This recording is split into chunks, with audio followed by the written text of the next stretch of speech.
Hey guys, so ഇന്നത്തെ പരിപാടി പെരുന്നാളൊക്കെ ആയില്ലേ, അപ്പോൾ ഡ്രസ്സ് എടുക്കലാണ്.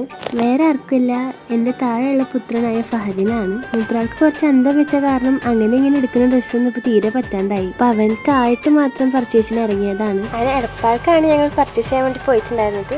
ഇന്നാണെങ്കിൽ ഉമ്മ ഡോക്ടറെ അടുത്ത് പോയിട്ട് കയ്യിൽ ചെറിയ ചതവുള്ള കാരണം കയ്യും അങ്ങനെ ഇട്ടിട്ടുണ്ടായിരുന്നു. അപ്പൊ ഞാനത് കാണിച്ചതിനാണ് എന്നോട് ഇപ്പോൾ ദേഷ്യപ്പെട്ടത്. അങ്ങനെ ഷോപ്പിലോട്ട് എത്തിയപ്പോൾ കുറേ ഡ്രസ്സ് കണ്ടപ്പോൾ കൺഫ്യൂഷനായി. അങ്ങനെ വണ്ടി ഇരിക്കണ പപ്പനെ വിളിച്ചെത്തി. ലാസ്റ്റ് അവനക്ക് ഇഷ്ടപ്പെട്ട 3 ഡ്രസ്സ് എടുത്തിട്ടുണ്ടായിരുന്നു. ആദ്യം എടുത്തത് ഇത് രണ്ടുമായിരുന്നു. എടുത്തതിൽ ഞങ്ങൾ ചോയ്സ് ചെയ്തിട്ടുണ്ടായിരുന്നത് ഈ പിങ്ക് ആയിരുന്നു. അവനക്ക് ഇട്ടപ്പോൾ ഏറ്റവും കൂടുതൽ ഭംഗി ഉണ്ടായിരുന്നത് ഇതാണ്. മൂപ്പരാൾക്ക് ഭയങ്കര ഇഷ്ടപ്പെട്ട കാരണം അതിന് നെക്കിൽ ഭയങ്കര മാല പോലെയൊക്കെ വന്നിട്ടുണ്ടായിരുന്നു. പിന്നെ ഇട്ടത് ഇതാണ്.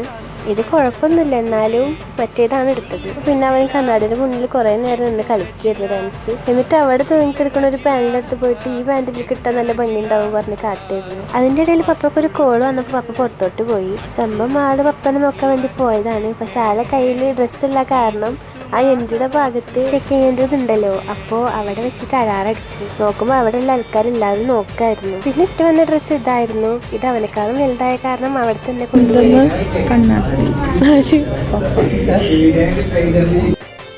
അതിൻ്റെ ഇടയിൽ പപ്പയാണെങ്കിൽ വല്ല കണ്ണാപ്പി പോലത്തെ ഡ്രസ്സൊക്കെ കയറിയിരുന്നു.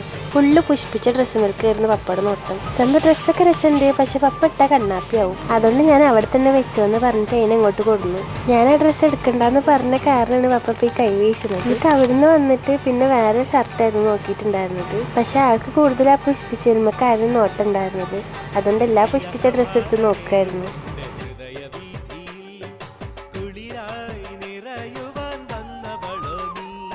അതിൻ്റെ ഇടയിൽ വേറൊരു ജീൻസിൻ്റെ ഷർട്ട് ആളെടുത്തിട്ടുണ്ടായിരുന്നു. അപ്പം ഞാൻ പറഞ്ഞു ആ വയറുള്ള കാരണം ഇതിട്ടാൽ രസം ഉണ്ടാവില്ല എന്ന്. അത് കേട്ടപ്പോൾ ആളത് അവിടെ തന്നെ വെച്ചു. അങ്ങനെ അതിനൊന്ന് തളർത്തിയപ്പോൾ ഒരു മനസ്സുഖം.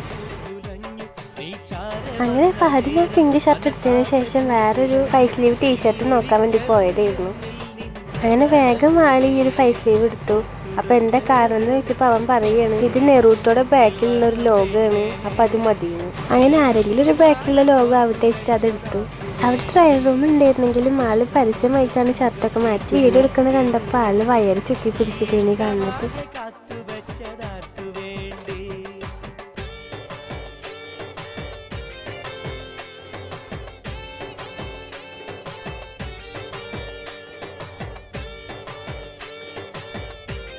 അങ്ങനെ ഇതെല്ലാം കൊണ്ട് ബില്ലാക്കി. ഏറ്റവും എടുത്ത് പറഞ്ഞ കാര്യം എന്താ വെച്ചാൽ ഈ ഒരു ഷോപ്പിലാണെന്നുണ്ടെങ്കിൽ മിനിമം റേറ്റ് വരുന്നത് 1000 ആണ്. അതിൻ്റെ മേലോട്ടൊന്നുമില്ല.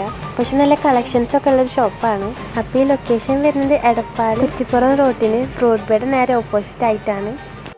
അങ്ങനെ ഡ്രസ്സൊക്കെ എടുത്ത് വന്നതിന് ശേഷം കാറിലും കൂടി കയറിയിട്ടില്ല. അപ്പത്തിനും പെരുന്നാളിന് ഏതിടണ്ടേന്നുള്ള പ്ലാനിങ്ങിലായിരുന്നു. അങ്ങനെ പ്ലാനിങ് ഒക്കെ കഴിഞ്ഞപ്പോൾ ഞങ്ങൾ കാറിൻ്റെ അടുത്തേക്ക് പോയി. അപ്പോൾ വരുമ്പോൾ ഞാനാണ് ഫ്രണ്ടിൽ ഇരുന്നിട്ടുണ്ടായിരുന്നത്. അപ്പോൾ ഇപ്പോൾ ഞാനവിടെ എത്തുന്നതിന് മുന്നേ തന്നെ ഉമ്മ നേരത്തെ കാലത്ത് തന്നെ പോയി അവിടെ നിന്നു. വേറെ ഒന്നിനല്ല, എന്നെ അവിടെ ഫ്രണ്ടിലോട്ട് ഇരുത്താണ്ടിരിക്കാൻ വേണ്ടിയിട്ടായിരുന്നു. അപ്പോൾ ഞാൻ കാറിൻ്റെ ഉള്ളിലൊക്കെ കയറിയപ്പോൾ ഉമ്മക്കൊരു പിച്ച അങ്ങോട്ട് വെച്ചെടുത്തു. അങ്ങനെ അതൊക്കെ കഴിഞ്ഞ് ഞങ്ങൾ കാറിൽ പോവായിരുന്നു. അതിൻ്റെ ഇടയിലാണ് എന്നോട് പലത് മന്തി വേണമെന്ന് ചോദിക്കണേ.